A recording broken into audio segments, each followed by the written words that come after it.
দিনটা ছিল 5ই জুন, আর সেই ভিডিও আমি এখন আপলোড করছি। সেটার একটা কারণ আছে, আমি বলছি।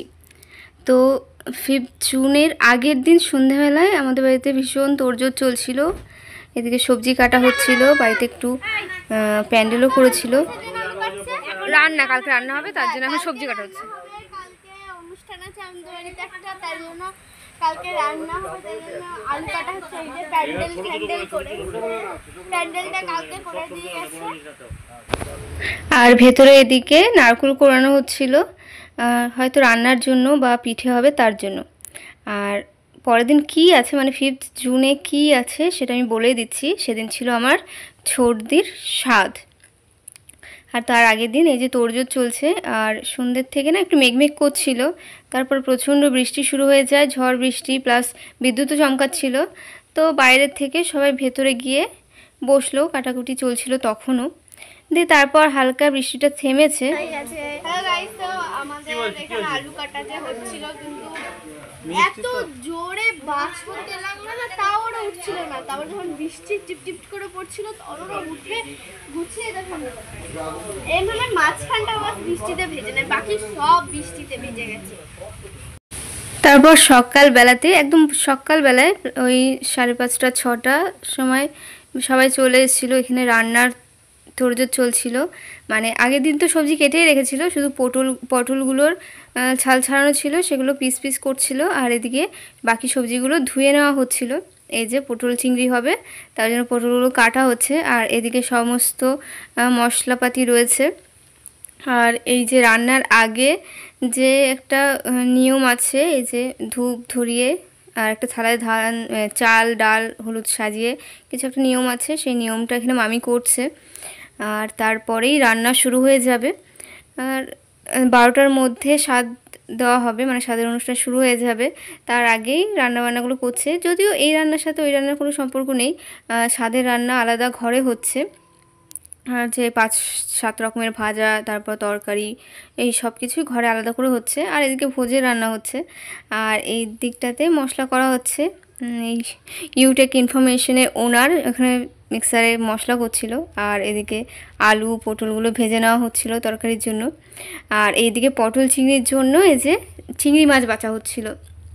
বেশ বড় বড় সাইজের চিংড়ি এনেছিল, তো সকলে মিলে সেই চিংড়িগুলো বাছছিল। আর এই যে আমাদের এক মামা এসছে হাবড়া থেকে, তো ওই মামাও বললো যে আমাকে একটু ভিডিও কর, আমি একটু রান্না করব। তো এই যে উনি রান্না করছিলেন আর আমি ভিডিও করছিলাম। আর এই যে এখানে বেগুন ভাজা হচ্ছিল, শুক্তো হবে মেবি, তো শুক্তোর জন্য এখানে বেগুনগুলো ভাজা হচ্ছিল। আর বাকি সবজিগুলো ছিল গাজর, এইসব ছিল।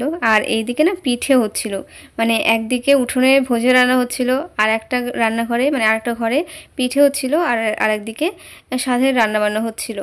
আর তারপর আমি স্নান টান করে এই যে বেলুন নিয়ে বসে পড়েছি, একটু সাজাতে তো হবে, তো তার জন্য বেলুন নিয়ে বসে পড়েছি। আর আমি একদমই বেলুন ফুলাতে পারি না, আমার ভীষণ ভয় লাগে বেলুনে, মানে বেলুন ফুটে যে আওয়াজটা হয় সেটাতে আমার খুব ভয় লাগে। তো আমি দিয়াকে বসিয়েছি বেলুন ফুলানোর জন্য। আর তারপর এই যে জায়গাটা আমি সাজিয়ে নিয়েছি, এইখানটাতেই বসবে দিদি। তো এইখানটাতে একটু বেবি শাওয়ারের একটু ব্যানার লাগিয়ে একটু বেলুন ঠিলুন দিয়ে সাজিয়েছি। তারপর এই খাবারগুলোতে একটু ফুল দিয়ে সাজাচ্ছিলাম আমি, আর প্রচুর ভিডিও করছিল। আর জামাইবাবু আমাকে হেল্প করছিল পুরোটাতে। তো আমি এই যে খাবারগুলোকে ফুল দিয়ে সাজাচ্ছিলাম। আর অনেক কিছুই আয়োজন ছিল। এই যে পিঠেগুলো কি সুন্দর দেখতে লাগছে না? এই যে পিঠে ছিল, মিষ্টি ছিল অনেক রকমের, ভাজা ছিল 7 রকমের ভাজা ছিল, আর চকলেট ছিল, চিপস ছিল, তারপর পায়েস ছিল, পিঠে ছিল বিভিন্ন ধরনের। তারপর এই যে সবাই একে একে আশীর্বাদ করছিল। প্রথমে মামি, তারপরে মাসিমা মেসোমশাই মানে দিদির শ্বশুর শাশুড়ি, তারপর মামা, তারপরে বাড়িতে যত কুটুমজন এসেছিলো তারা সবাই একে একে দিদিকে আশীর্বাদ করলো।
যে সকলে মিলে আশীর্বাদ করা কমপ্লিট হয়ে গেল সকলের। আর এরপর যে কেকটা আনা হয়েছিল সেই কেকটা দিদি, জামাইবাবু আর পুচু মিলে কাটলো। আর এই 5th জুনের ভিডিও আজকে আপলোড করার কারণ একটাই, যে আমরা প্রথমে চাইনি ভিডিও আপলোড করতে, ভেবেছিলাম যে বেবিটা সুস্থভাবে হয়ে যাক তারপরেই ভিডিও আপলোড করব। আমরা কোনো স্ট্যাটাস বা ফেসবুকেও কোনো রকম ভিডিও বা ছবি আপলোড করিনি, যে সুস্থভাবে বেবিটা হয়ে যাবে তারপরে একবারই সমস্তটা আপলোড করব। আর একটা রিচুয়াল ছিল যেটাতে যে জেন্ডার রিভিল বলে, তো সেটা আমরা করতে ভুলে গেছিলাম। তো পরে এই যে ঘরের ভিতরে আয়োজন করা হয়েছিল। আর গত 8th আগস্ট দিদির বেবি হয়ে গেছে। আর মেয়ে হয়েছে না ছেলে হয়েছে সেটা পরের ভিডিওতে আমি আপলোড করব, দিদি যখন বাড়ি আসবে। দিদি এখনও হসপিটালে আছে, তো এরপর বাড়ি আসবে, তারপর আমি পুরোটা আপনাদের সাথে শেয়ার করব। আর এদিকে বাইরে খাওয়া দাওয়া স্টার্ট হয়ে গেছিলো। এই যে পাড়ার দাদারা মিলে পরিবেশন করছিল। আর সেদিন প্রচণ্ড গরম ছিল, আগের দিন তো বৃষ্টি হয়েছিল, কিন্তু সেদিন দুপুরবেলাটা প্রচণ্ড গরম ছিল।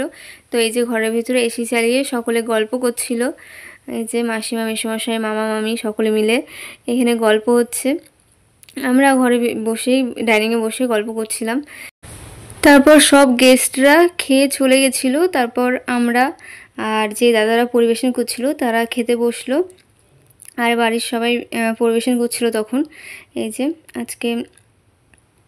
আজকের মেনুতে ছিল ভাত, ডাল, শাক, তারপর শুক্তো, পটল চিংড়ি, মাছ।